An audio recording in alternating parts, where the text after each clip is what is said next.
Okay, here is my engine test stand I put together a few years back. Overall, this has actually worked out really good.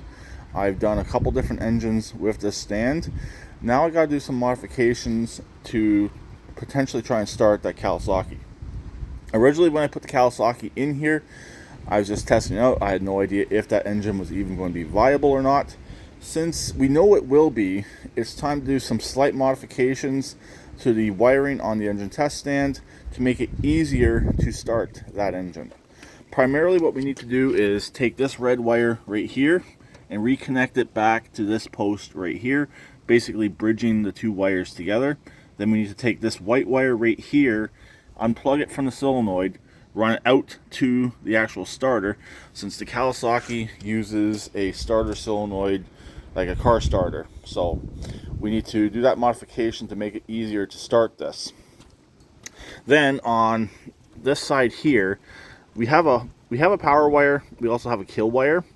So I'm either going to tap into both of them, one going to the kill, one going to the power, and that will do the carb solenoid and to shut the engine down. Or I believe there is another key on power source somewhere within this harness up in there.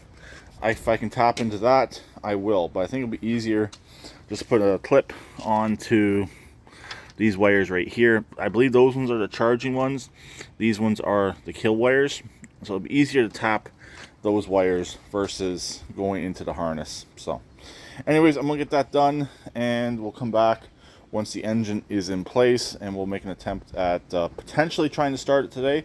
We're kind of in a weird weather freak storm at the moment, so if I can't get this running today, I'm not going to. If the wind gets really bad, I'm going to end up going back in the house. Now, the only other thing I've really done to this engine test stand, I sold the front axle for another machine. This one had a really nice cast iron. The other machine needed a cast iron, so this one got a stamped steel. This machine will never be put back into service. It's an engine test stand, so there was no need for it to have a really good front axle in it. So I'll talk to them later. Please keep it right next like always, and please subscribe and comment.